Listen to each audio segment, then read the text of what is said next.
Coming up on Mountain News this morning, rock slides are plaguing a few roads in eastern Kentucky as roads refreeze overnight. And the Public Pension Oversight Board is reviewing ways to help bring in more income for the average Kentuckian. Dedicated to eastern and southern Kentucky, this is WYMT Mountain News This Morning. Good morning. Happy Tuesday, Mountain family. My name is Amelia Lee on this January 28th at 6 o'clock. And it's now time to check in with meteorologist Megan Duswell for a look at that forecast this morning. Megan, we have been so lucky this week, and you've been providing us with some good news about some rises in the temperature, I guess is how you would say it. Well, yeah, we would see that increase in the temperature throughout the next couple days, continuing to see it.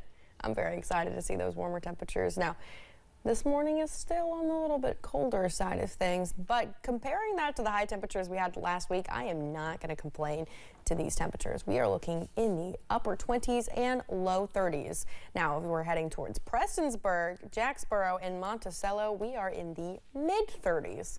So above freezing this morning in some cities, definitely not bad. Now, as we head into the afternoon, we'll warm up just a little bit, and by a little bit, I mean a lot.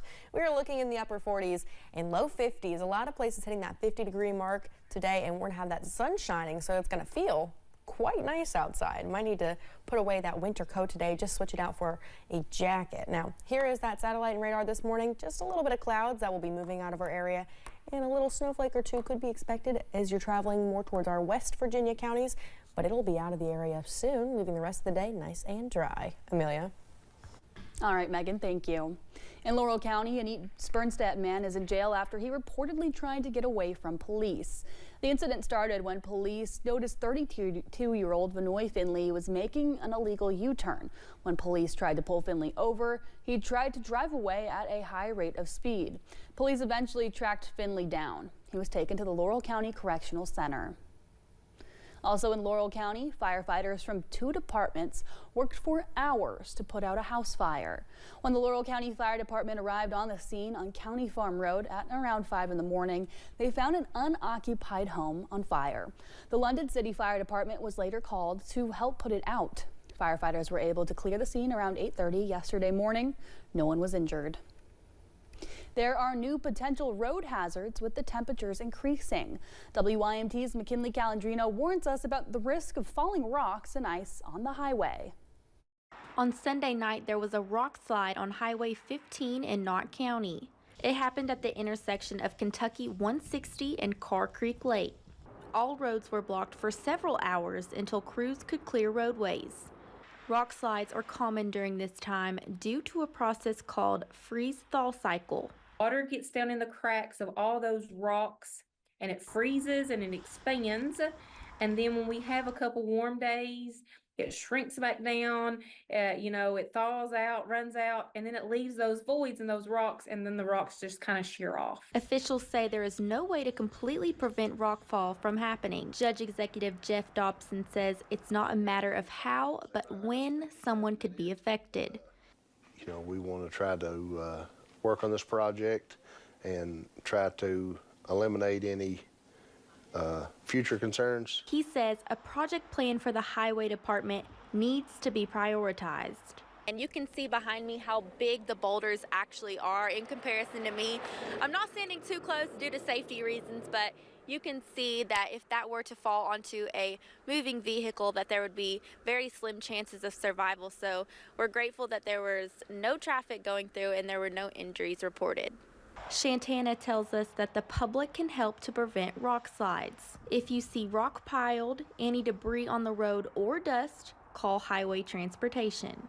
That helps us kind of see those potential areas and get a jump start on, where there could be a potential rock fall. The road has since reopened to those driving through the area, and crews will soon remove the rock from the shoulder. In Hazard, McKinley Calandrino, WYMT Mountain News. You can follow Kentucky Transportation District 12 on Facebook for updates on road alerts.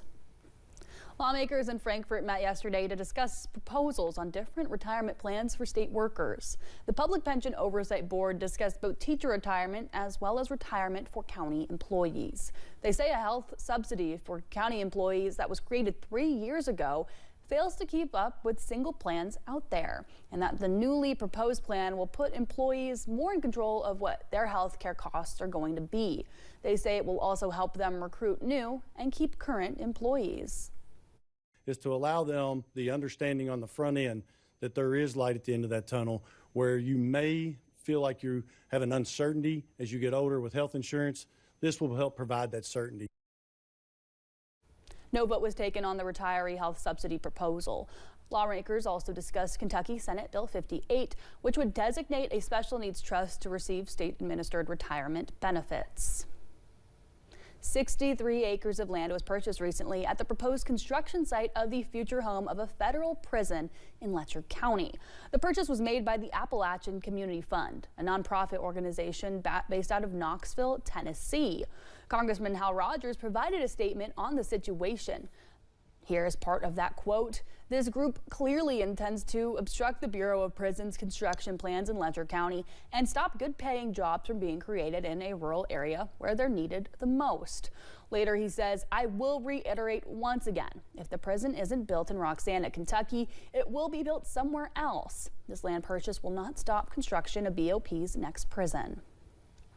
For the second year in a row, Kentucky is named the worst state to retire. A WalletHub study compared the retirement friendliness of each of the 50 states. It used 46 factors like tax rates, costs of living, access to quality medical care, and fun activities. Kentucky landed at the bottom of the list with an overall score of 42.46. The state scored a 36 in affordability, a 41 in quality of life, and 45 in health care. Florida was ranked the #1 spot to retire. The Kentucky Blood Center's Big Blue Slam with the University of Florida tipped off yesterday. It is the 17th year for the event. It helps stock the state's blood supply when donations run low in the winter months. KBC has won the last 4 years. Blood donors will get a Big Blue Slam retro t-shirt as a thank you. You can donate at any of KBC's 8 donor centers or mobile drives throughout the week. The drive runs through Friday. Hazard Community and Technical College announced later this year they will launch Kentucky's only nuclear medical program. They say the announcement comes as the need for healthcare workers in the region is growing. Nuclear medicine is a tool using small amounts of radiation to diagnose and treat diseases. HCTC officials say applications will close on May 1st, and classes begin in the fall 2025 semester.